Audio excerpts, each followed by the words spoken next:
Matthew chapter 5. Introduction to the Sermon on the Mount. Now when Jesus saw the crowds, he went up on a mountainside and sat down.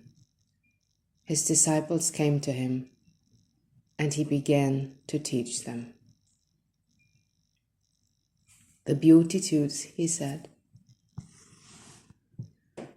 Blessed are the poor in spirit, for theirs is the kingdom of heaven. Blessed are those who mourn, for they will be comforted. Blessed are the meek, for they will inherit the earth. Blessed are those who hunger and thirst for righteousness, for they will be filled. Blessed are the merciful, for they will be shown mercy. Blessed are the pure in heart, for they will see God. Blessed are the peacemakers, for they will be called children of God. Blessed are those who are persecuted because of righteousness, for theirs is the kingdom of heaven. Blessed are you when people insult you, persecute you, and falsely say all kinds of evil against you because of me.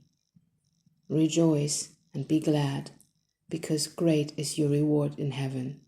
For in the same way they persecuted the prophets who were before you. Salt and light.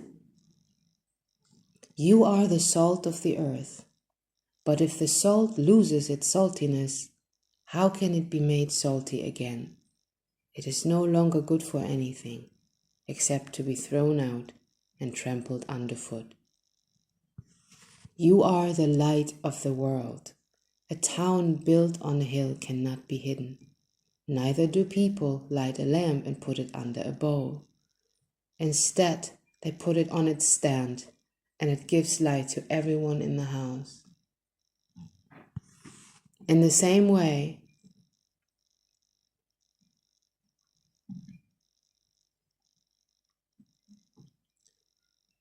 let your light shine before others, that they may see your good deeds and glorify your Father in heaven.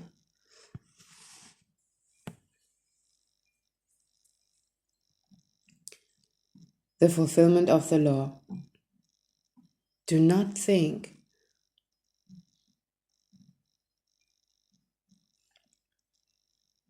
that I have come to abolish the law or the prophets.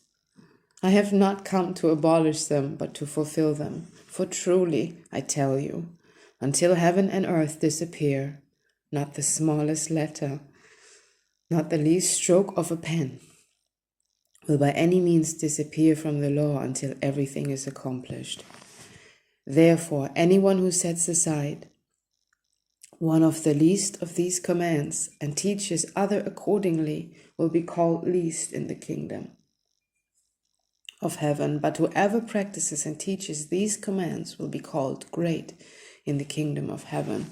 For I tell you that unless your righteousness surpasses that of the Pharisees and the teachers of the law, you will certainly not enter the kingdom of heaven.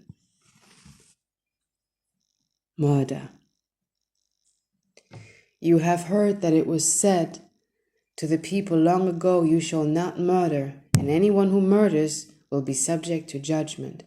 But I tell you that anyone who is angry with a brother or sister will be subject to a judgment. Again, anyone who says to a brother or sister, Raka, is answerable to the court. And anyone who says, you fool, will be in danger of the fire of hell.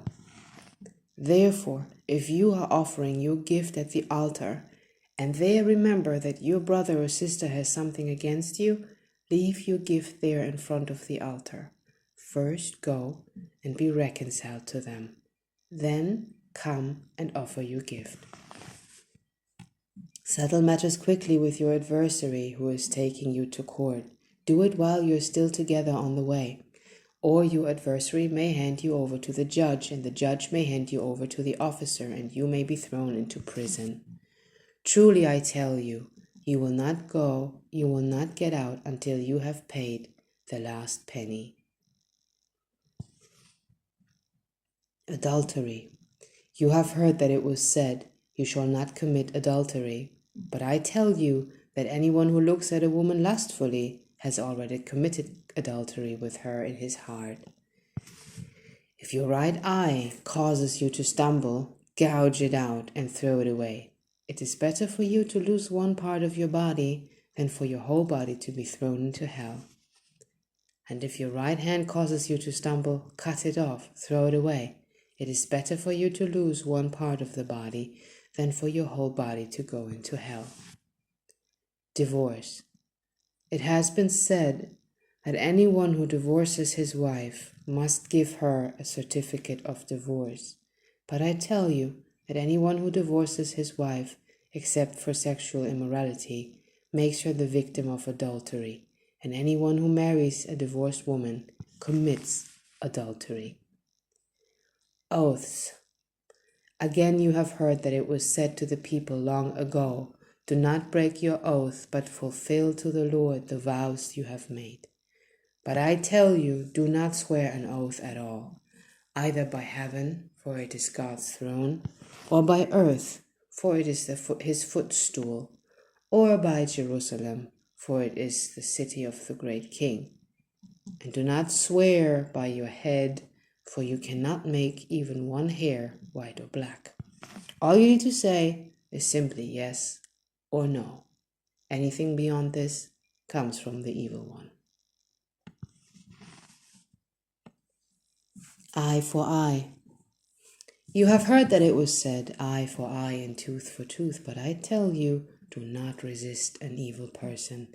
If anyone slaps you on the right cheek, turn them the other cheek also.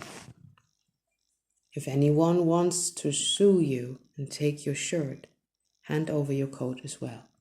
If anyone forces you to go 1 mile, go with them 2 miles. Give to the one who asks you, and do not turn away from the one who wants to borrow from you. Love for enemies. You have heard that it was said, "Love your neighbor and hate your enemy." But I tell you, love your enemies and pray for those who persecute you, that you may be children of your Father in heaven. He causes his sun to rise on the evil and the good, and sends rain on the righteous and the unrighteous. If you love those who love you, what reward will you get? Are not even the tax collectors doing that? And if you greet only your own people, what are you doing more than others? Do not even pagans do that? Be perfect, therefore, as your heavenly Father is perfect.